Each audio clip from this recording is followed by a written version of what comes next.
Welcome back to Module 2 of this Capstone course, Email Excellence. In this lesson, you'll use the email writing skills that you've practiced and improved so that you can write an email to develop and expand your network. You can choose to write an actual professional connection that you already have, or you can choose to write to a pretend one.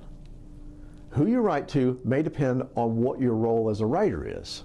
Are you a job seeker, that is someone who's looking for a job, or are you a current entrepreneur or professional? If you are a job seeker, you'll write an email to a potential employer. In your email, you'll introduce yourself and request an interview. But if you're a current entrepreneur or professional, you may want to write an email to a client or an investor about your product or service. So, what type of email should you be writing? Good. Your email will be both an introduction and a request. How can you write that email to get the result you want? The number one rule, really the only rule, is to remember your audience. As you plan what you're going to say, use the information you gathered in the first module of this capstone. Generally, what did you learn about cross-cultural communication? Specifically, what did you learn about the culture of your contact? How will it affect your style? Next, what is your subject line? Here again, it is important to think about your reader. As a job seeker, are you writing about general employment opportunities or responding to a specific job advertisement? Then use a brief subject line that includes the position and your name. Remember the examples from the email course? If you're an entrepreneur writing to a potential client or investor, include the name of your product and your company's name. Next, how will you address your reader? For an important email like this, it's best to know the name of the person you're writing to so you can write a proper greeting. If you don't have a name and title, do some internet research or call the company to get a name and title. And check to be sure that you spell the person's name correctly. Now your text. In the email course, you practiced writing basic introductions, using your name, and a little information about yourself. In this email, you want your reader to know that you're interested especially in him or her. So personalize your introduction a little more.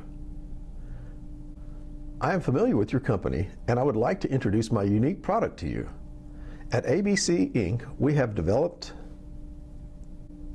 Once you have introduced yourself and stated your purpose, tell your reader a bit more about yourself. Be specific. If you're responding to a job announcement, briefly state your education or experience. You want the reader to know exactly how right you are for the position. Use action verbs that describe what you can do. Briefly mention any awards or other recognition that you've earned.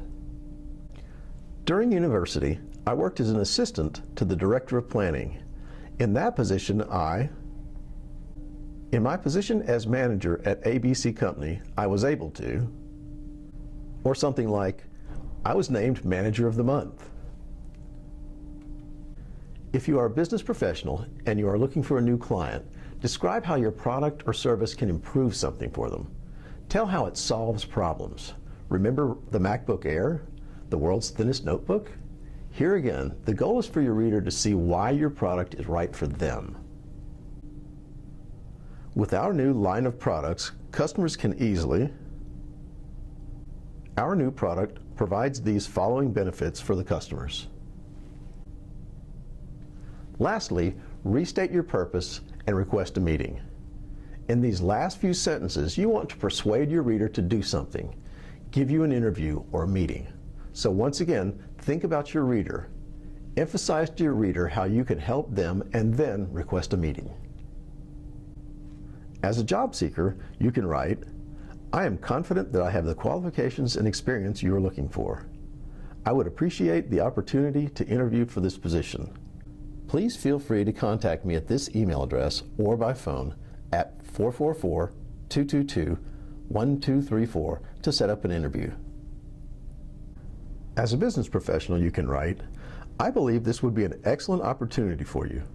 I look forward to the chance to discuss my exciting new product with you. Please feel free to contact me at this email address or by phone at 444-222-1234 to set up a meeting. And if you think it would be culturally acceptable, Add that you will also contact them about the possibility of an interview. This is typical in North American business communication. I look forward to hearing from you. I will contact your office later this week to discuss a possible interview or meeting. I look forward to hearing from you. I will reach out to your office early next week for a possible interview or meeting. Lastly, don't forget to add a sentence or two to express your appreciation and a respectful closing. I very much appreciate your interest in my application. Thank you for considering my proposal. Best regards, sincerely, or sincerely yours. Once you've written the email, read it over carefully. How is your style? Have you included a variety of sentence types? Do you have parallel structure? Have you selected the best words for your purpose? Finally, check that your spelling and punctuation are correct. Take advantage of the tools your word processing program provides and double check it yourself. Read it out loud to yourself. In resources, you'll find other suggestions for editing. Here's what your email could look like when your reader opens it. Dear Mr. Gomez, I'm excited to apply for the senior manager position at your company. Currently, I am managing a marketing team at XYZ company. In that position, I've expanded our client base and increased total revenue for my department. I am confident that I have the qualifications and experience you are looking for. I would very much appreciate the opportunity to interview for this position. Please feel free to contact me at this email address or by phone at 444-222-1234 to set up a meeting. I appreciate your interest in my application. Sincerely, Hector Morales.